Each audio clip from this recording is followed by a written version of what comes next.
What's going on? A to Z Sports live here for Titans at 2 from St. Thomas Sports Park in Nashville. The Tennessee Titans practice facility. We just wrapped up Friday practice here, and we spoke to Mike Vrabel. We went to the locker room. We spoke to Titans players. Everything was all set. And I was going to come on here and talk to you guys about the AFC South outlook heading into this weekend's game against the Houston Texans and what a win for the against the Houston Texans could do for the Titans playoff odds. We're still going to talk about that, but first we have a story to talk about, a story from my colleague Paul Kaharski, who put this out just about 20 minutes ago or so, that the Tennessee Titans are parting ways with defensive lineman Teair Tart, who had been ruled out for Sunday's game by Mike Vrabel here at Wednesday practice. So I'm going to talk about all of it. We're going to go over the Tierre Tart saga that has been 2023. And then we are going to kind of react to this news and what it means for the Titans moving forward. A big story here on a Friday afternoon, heading into a divisional game against the Houston Texans. Before we get into all of it, a reminder to you guys out there watching that today's version of Titans at 2 is powered by Doughbird Pizza and Rotisserie, where you're sure to find flavor. Doughbird Pizza and Rotisserie bringing you a crave-worthy menu with an unexpected yet perfect duo of pizza and rotisserie chicken, offbeat flavor combos made even more delicious when you dunk any of your food into the house-made sauces. They always deliver on flavor and satisfaction at Doughbird, so you can go and check them out in Green Hills for that great duo, pizza and rotisserie chicken, all in one. What's not to love? Go check out my at Doughbird. Woo, as we get some background noise here. Let's get into the story here. Jason says, what do you know? What happened with your man's tart? Not Pop-Tart. Give us it. We can handle it too. So it's not what I know. I mean, I know a bit about what's going on with Tierre Tart for the entire year and what's kind of been spiraling. But this report comes from Paul Kaharski here today, confirming that the Titans are expected to move on from Teair Tart, parting ways with Teair Tart, which could result in a release coming shortly here by the Titans for the fourth-year defensive lineman. Now, this is a situation that has been brewing for quite some time now, a situation that I've been raising red flags about for months now. I've talked about it on this show before, where I've talked to defensive line coach Terrell Williams about Teair Tart, and he's kind of declined to answer. Mike Vrabel has not always been the most pleased with Teair Tart, and Tierre has always consistently liked to throw shade at the Titans organization on social media. It's kind of been the status quo here in 2023. Tart was brought back to this Titans team as a restricted free agent, brought in on a 1-year, $4.5 or something like that $million contract to come back. He was given the opportunity to go seek out another contract. He was not able to find anybody to, improve upon that offer, so he returned to Tennessee. He is supposed to be a free agent at the end of the season and hit unrestricted free agency. Tart has not been happy with his contract status all year. It has been something that has bothered him and has kept him out, frankly, of practices and games before. When he dealt with the toe injury, he chose not to play in multiple games. I believe he missed 2 or 3 games with a toe injury. And this is when you had Titans coaches like Terrell Williams saying, I don't want to talk about Tierre. I don't want to talk about what's going on with Tierre right now. All I know is that he's unavailable. Something didn't add up to me then. And that's why there's a video of me going to Terrell Williams and saying, it's a toe injury for 3 weeks. Is this really injury related? He says, yep, it's injury. He's not going to be out there. But something didn't add up because Mike Vrabel had made comments about, finding out who wanted to be here. Effort in getting back onto the practice field. And the sense that I got was that Tart was missing time. Tart did not want to push himself to get back on the field to keep himself healthy. He knew he was a free agent coming up. He knew he was wanting to get a bigger contract. He did not want to rush and play hurt and potentially hurt his ability to get a contract in the future. He wanted an extension. He wanted a bigger deal. He wanted his situation resolved. Mike Vrabel and the Titans coaching staff wanted him to play football because he was a big part of their run defense this season. And so it's been this ongoing saga of him missing time, playing in a game, randomly not playing in a game, randomly missing a practice here or there, that now feels like it has brewed and boiled over to where the Titans are deciding to go in a different direction. Devin says they're not going to pay him. Not only are they not going to pay him, they're going to wipe their hands of him here very soon. They just brought in 2 defensive linemen earlier this week and signed both of them for a reason. Well, one of those reasons is that Jeffrey Simmons is out, and now Kyle Pecco is also on injured reserve, and they are very, very thin at the position. But they also do not expect to have Teair Tart, especially this Sunday. So we'll see what works out for Teair. He's a very, very talented player. I think he's always been a big part of the Titans' run defense, and there is a note in this article from Paul Kaharski, who again came with this report, and I can go ahead and read you this directly so that I don't misquote it at all, if I can find it, where Paul says the following about Teair Tart. His relationship with the Titans has tumbled this season, as the feeling has been he could have gotten more playing time and been more effective if he'd gotten better conditioned. And so if you've been looking into some of the people discussing, well, who really wants to be here? Jeffrey Simmons said that.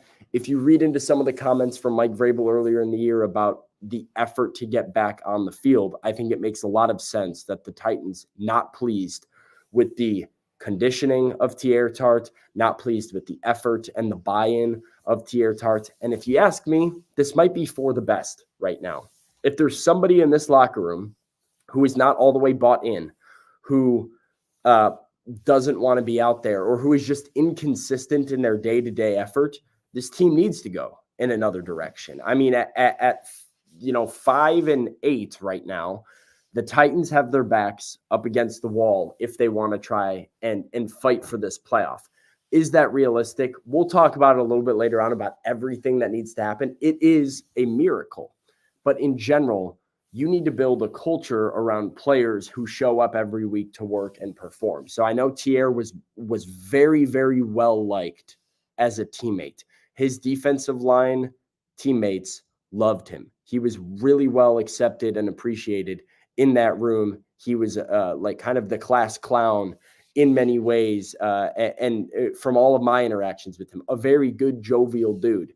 But this situation with the Titans has not been good and not been the most happy marriage all season.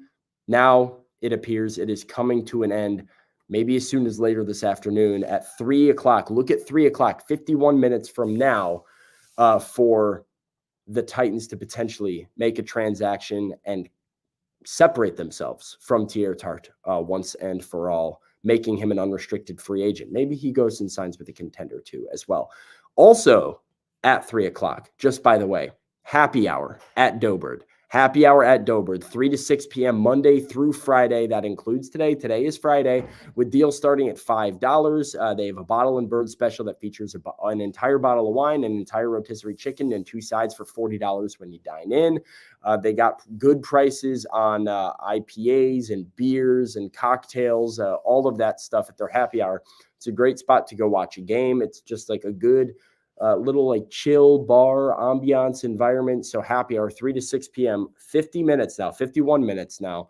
Go check your notifications for A to Z Sports as soon as the Tierre Tart, as soon as we get some transactions here at 3 p.m.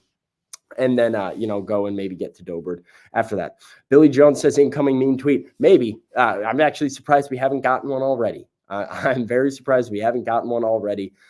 Also very surprised at Mike Vrabel's response today, because Mike Vrabel was asked very directly about the Teair Tart situation, because Teair Tart did not practice last week on Friday for what was listed on the injury report as a personal matter, a personal issue. Okay. We didn't think a ton of it at the time. This, like I have just explained, right? This was kind of par for the course for Teair, but he did play in the game in Miami on Monday night. So not a huge concern. This week, Tierre missed practices, again, listed with a personal issue. And there was a feeling of, okay, well, he played last week. Well, Mike Vrabel stepped up today to the media just a few hours ago and ruled Teair Tart out. John Glennon of the Nashville Post then says, well, is there anything we should know? Is there anything fans should know? He looks at me, looks at Glennon, looks at Paul, looks at the whole media staff and says, I wouldn't read too much into it. Walks away. Looks like we should have been reading into it. Looks like we should have trusted our gut all along, because like I said, this is a situation that has never felt right. And here it is boiling over for the Titans on a Friday afternoon, heading into a big divisional game. Who's it going to be up front? Probably going to see a lot of, ironically, Jaleel Johnson. So Tart is out. Simmons is out. Tart may be gone because of his relationship with the team. And now the guy that went out of his way to roast the team on social media when he was waived a month ago and then brought back in on some crazy, like, prodigal son second grace here from Mike Vrabel, is now going to be the primary interior defensive lineman. No Kyle Pecco, no Jeffrey Simmons, no Teair Tart. Jaleel Johnson, we might see some Marlon Davidson. And then, the two guys that they brought in as well. I'm kind of blanking on their names right now, and I can find the transaction report. It is Quinton Bohanna and Keandre Coburn, formerly a Kansas City Chief was Coburn. Bohanna is off of Detroit's practice squad. The Titans signed both of them earlier this week. So Marlon Davidson, yes, Marlon Davidson has been with the Titans. I think he's on the practice squad. So, yeah, he is on the practice squad. I just remembered. Mike Vrabel said potentially elevating him. Marlon Davidson, Jaleel Johnson, Quinton Bohanna, Keandre Coburn. Those are the four options for the Titans at defensive line right now. And so we will see. We will see what they do. Where the hell is Gibson? I know he's an edge. Gibson is an edge. The fit with Gibson has been tough, because if you've watched Travis Gibson play football, both with the Bears and with the Titans, he is not good against the run. He is a third down, can rush the passer. Third down, put him on the field, he can win and get after the passer.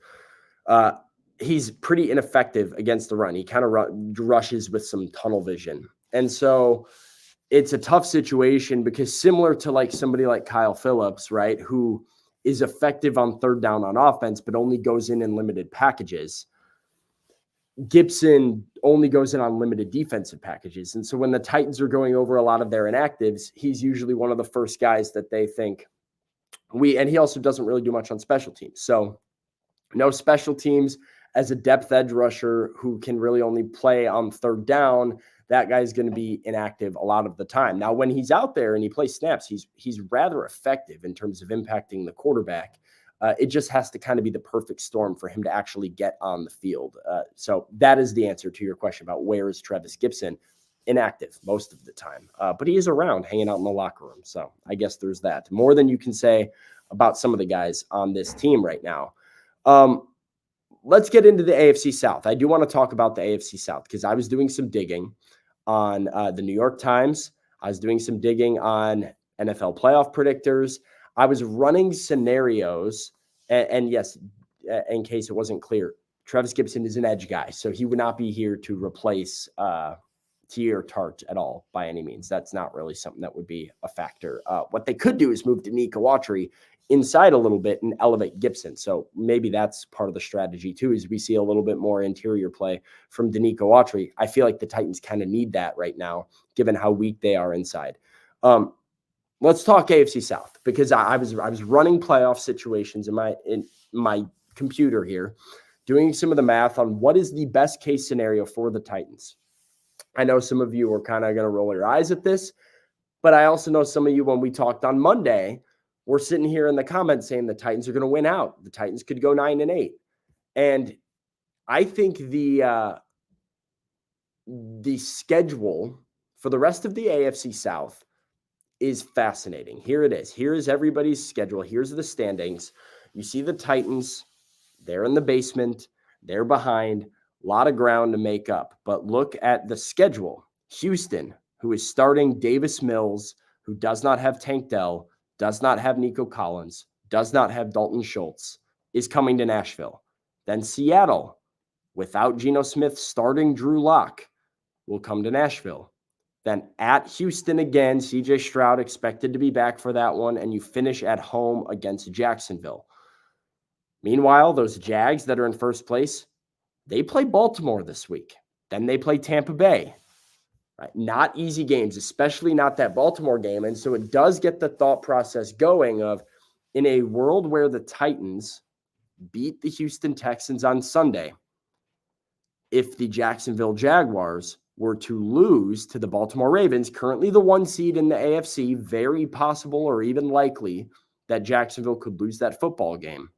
You are now talking about a Titans team that is 2 games back at 6-8 from an 8-6 division champion with 2 division games still left to go in their final 3. What does that mean for their playoff odds? Is the AFC South still winnable? What needs to happen? I'll kind of show you guys some of the math behind all of it. And before I do it, I'm going to give a quick shout out again to my partners over at Doughbird. I love Doughbird. I love the food. I love the vibe. I love how easy it is to get in and out of. It's located in Green Hills. They share a parking garage with the Shake Shack in Green Hills. So if you've driven right down Hillsborough Road right there, right through the heart of Green Hills, you've definitely seen Doughbird. You might not know you've seen it. It's a hidden gem in a lot of ways, but you've definitely seen it. Parking garage is easy. You can park and just walk right up. The free parking for everybody who comes to dine in. So go and park your car right there. It's by the Whole Foods as well. If you know where the Whole Foods is, you know where Doughbird is. They're the go-to spot for to-go food in the neighborhood. So I talked about all the options if you dine in, but you can do takeout as well. They have a family on the fly bundle to feed the entire family. It's where you're sure to find flavor. It's where you're sure to find great food, good deals, and amazing duos and combos of pizza and rotisserie chicken all in one. So go check out my friends at Doughbird. Cannot recommend them enough. Doughbird in Green Hills. Eatdoughbird.com and Doughbird. Here's the AFC South. Once again, what needs to happen for this to start getting interesting, right? Well, first of all, I think it's important to note that the AFC South, in order for the Titans to win it, would take a miracle in a lot of ways. And the reason why is because there are the way the tiebreakers fall, it does not favor the Titans because the head-to-head matters. They already have lost that to the Indianapolis Colts. They could win that over the Houston Texans, but they are already down 1-0 in the head-to-head to the Jacksonville Jaguars. If they win out and win that Week 18 game against the Jaguars, it would then be a 1-1 split for the division. But as you see, Jacksonville has already played their division games, and they're currently 4-1 in the division. So even if the Titans were to win out and finish 3-3 in the AFC South, the Jags would have the tiebreaker if they ended up tied. You see Jacksonville's 4 games. Baltimore, they could lose that one. Tampa Bay, they could lose that one. Carolina should be a win for the Jaguars. And if it is, that 9th win makes it impossible for the Titans to surpass them in the division. Unless the scenario the Titans would need in order to win the AFC South is a 3-way tie for the division win between them, the Texans, and the Jaguars. The Colts cannot be involved. If the Colts are involved, the Titans lose that 7 days a week because they've lost both of the head-to-head. But if it's the Texans that are involved with the Titans and the Jaguars, the Titans, ironically, get the division win. They get the tiebreaker. So what would need to happen is, of course, any playoff conversation starts with the Titans winning out. Beat Houston, Seattle, Houston, and Jacksonville. That is 4 wins and a 9-8 finish. It also means Jacksonville has 6 losses because they've lost that game to the Titans. So in the other 3 games, Baltimore, Tampa Bay, and Carolina, the Jacksonville Jaguars need to go 1-2. 1-2. I assume they're going to beat Carolina, so they need to lose to both Baltimore and Tampa Bay. Okay?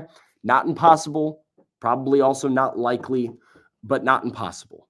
That's what the Titans need to happen to tie in a record with the Jacksonville Jaguars. Now it's the Houston Texans. The Titans beat them twice.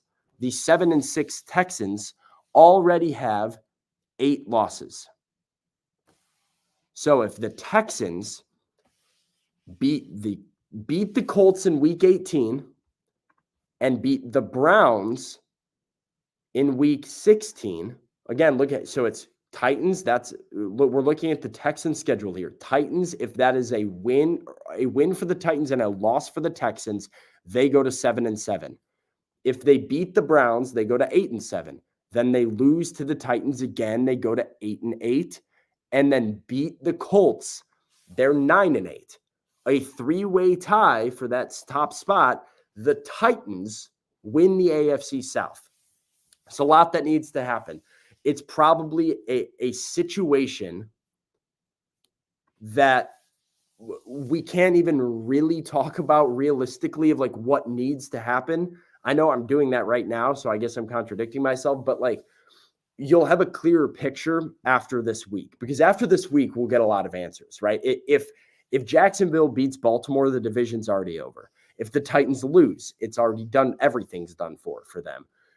If the Colts beat Pittsburgh, that is a huge blow for the Titans' odds. So given all of this, the division is not likely.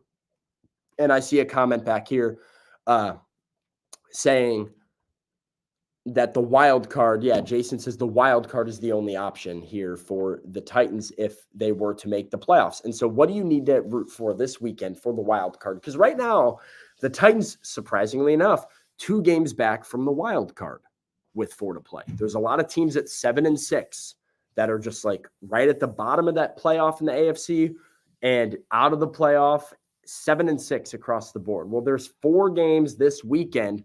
Bunch of them are tomorrow, actually, that Titans fans need to watch for and just have some rooting interest in. Again, a situation we can kind of cross that bridge when we get to it.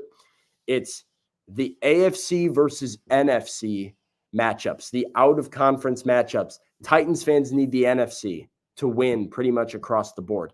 That's the Bears to beat the Cleveland Browns. That's the Vikings to beat the Cincinnati Bengals, the Lions to beat the Denver Broncos, and the Cowboys to beat the Bills. I went on New York Times, their playoff predictor, to figure out what exactly this path looks like.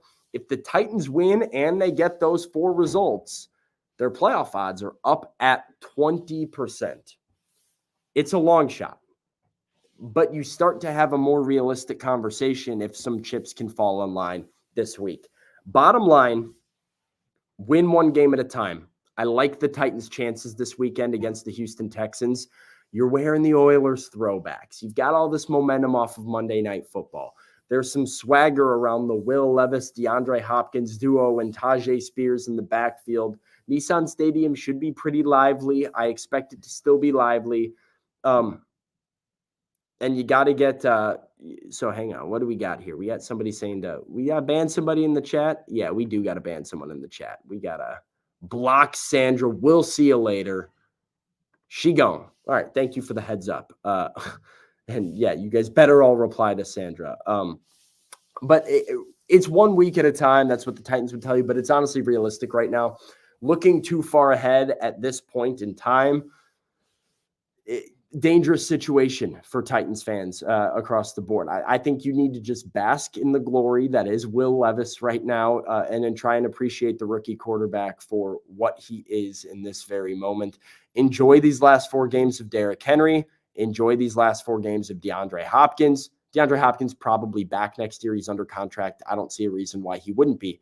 But enjoy him regardless. Root for some of these milestones to hit, for Hopkins to eclipse 1,000 yards, for him to start, breaking some Titans records. Root for Derrick Henry to start closing in on that 10,000-yard mark and him to get over 1,000 yards and build onto his legacy. Dial into this team. These games do matter, even if the playoffs aren't necessarily, something that is realistic right now. that is all I got for you. So, hey, if you want a tank, you're more than happy to root for the tank. I'm going to root for winning football games. That's how I like to do it. Don't forget to leave a like on the show before you go. That'll help me out a ton as people end up coming back and watching the show on here. But I would appreciate you guys if you would do that. Don't forget to watch from the beginning, too, if you want the rundown on what's going on with Teair Tart. We got A to Z Sports is going to be live for the Titans game on Sunday. Austin Stanley, Jack Gentry from Acme are going to be talking Titans. I will be at Nissan Stadium covering Titans and Texans, coming back with another Titans at 2 next week, 2 p.m. Monday. That's the plan, live from Dobird, who is powering this as always, and hopefully no more Sandra. But thanks, guys. Till then, tighten up. We'll see you later.